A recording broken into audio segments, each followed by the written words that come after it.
สบายดีทุกคนเมื่อนี้ล่ะนางพามาเบิ่งน้ำท่วมขัวแล้วก็สีพามาเบิ่งเด็กน้อยตึกสะดุ้งน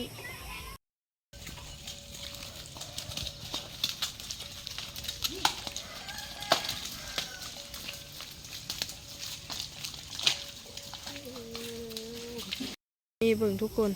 ตอนนี้ก็คือขัวที่ล่านางเคยไปถ่ายให้ทุกคนเบิ่งตอนนี้ก็คือแบบน้ำท่วมขัวเรียบร้อยเบิ่งย่านแต่น้ำท่วมพาลานางยังบ่ทันท่วมเบิ่งเด็กน้อยตึกสะดุ้งเด้อเบิ่งเด้อทุกคนเบิ่ง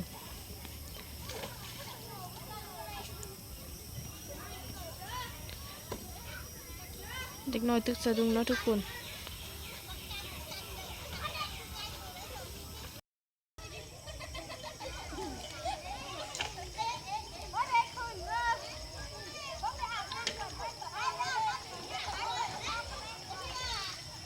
เบิ่งทุกคนเด็กน้อยกำลังตั้งเนี่ย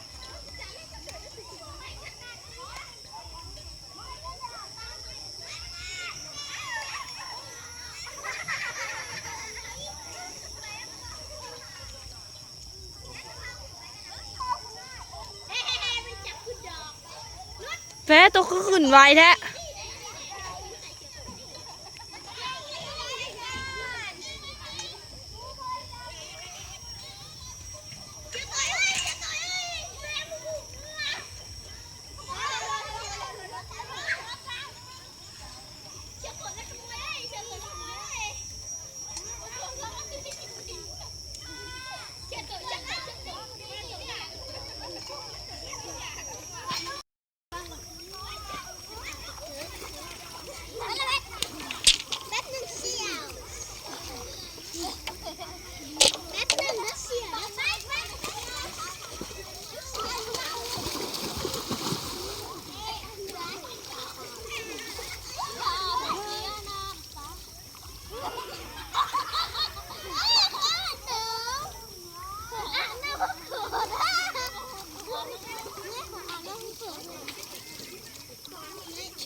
บูได้ยักตัว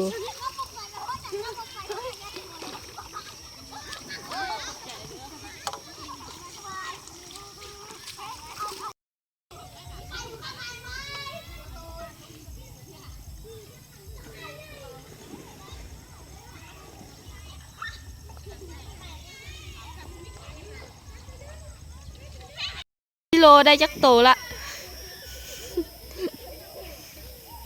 ยกบังดูพี่ซะเอาแหละก็ได้แหละ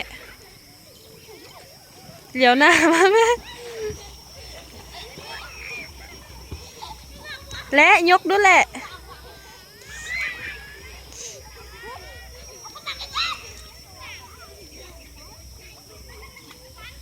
เอาบ่ได้คือบ่ได้เอาใหม่บ่ได้ชิโลบังดูชิโลเอาบังดูชิโลก็บ่ได้ ระวังล่มได้ชิโลก็บ่ได้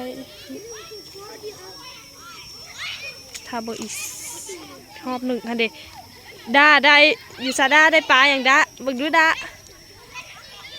ยกเบิ่งดูโนได้ยักโตแล้วโนยกเบิ่งดูได้หลายนะดานะอีหลาตั้งเลยไผของโนติจิ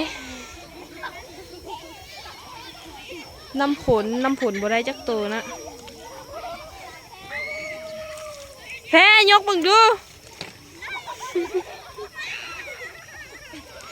ซุ่มอายกล้องนะ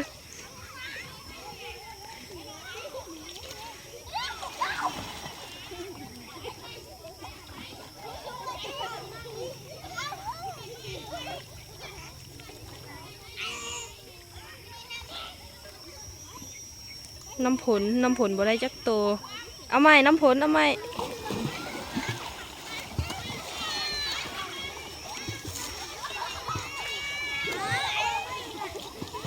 ด้ายกนี้ด้า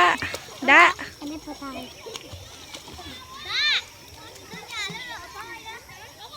ดูด้าสิมาหรือบ่รอบนี้นะได้คือเก้าน้องด้านี่หมาเนอะหมาเนอะด้านะอีหลาตั้งนะเอาอีก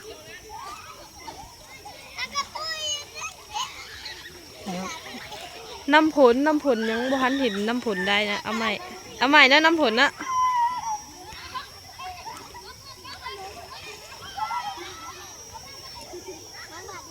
อันนั้นเล็กน้อยลิ้นน้ำแล้ว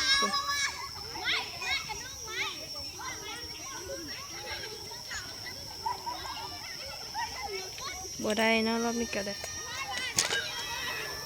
สาวลำพร อย่าแล้วนะลำพร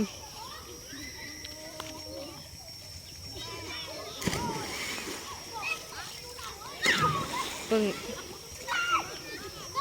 บ่มารอบนี้เอาเบิ่ง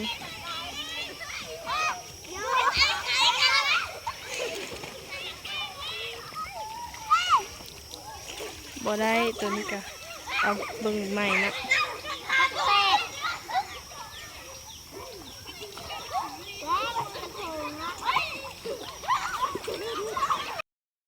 อย่าละลำพรบายบายด้วยนะแห่งเรียนสอง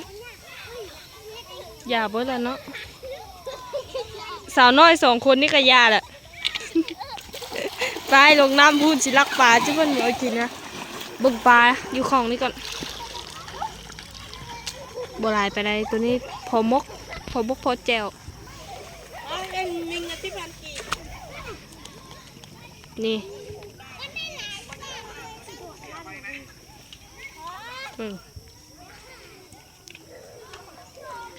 ฝากนั่นก็คือลิ้นน้ำ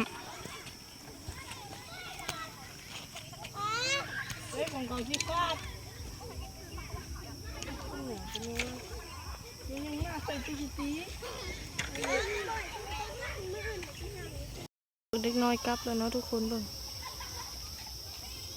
ตอนนี้น้ำออกอันน่าแล้วจังหน่อยก็คือสิแบบท่วมขึ้นถึงปุ๊บเลยถ้าฝนตกทุกมือคือแบบนี้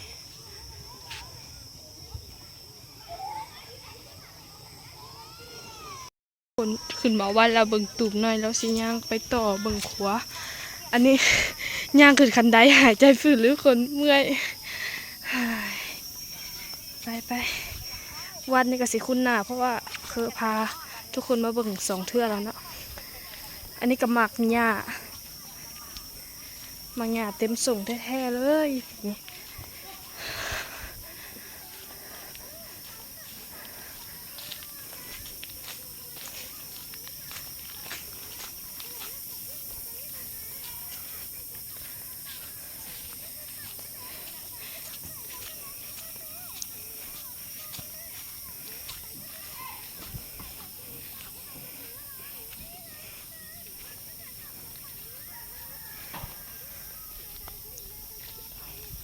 เป็ดกินมะม่วงทุกคน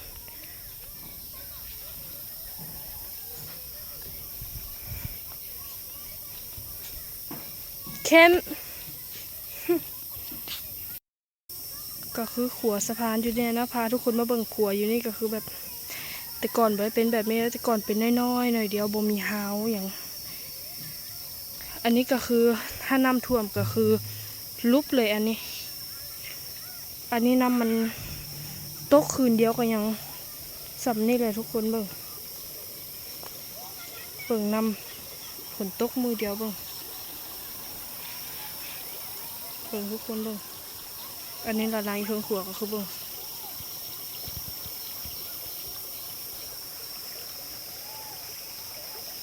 ่งฟากนี่ก็คือเดี๋ยวนั้นคนถ้าสมมติน้ำท่วมก็คือท่วมเบิดเลยแถวนี้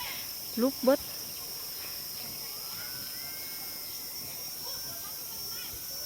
อันนี้ก็คือส่วนของกระเจ้าเนาะก็คือมีหมักเพชรมาอย่างก็มีแล้วทุกคนเนี่ยเบิ่งอันนี้ถ้าสมมติ น้ำท่วมนี่นะมันลุบนี่เลยได้ทุกคนลุบนี่เลยเด้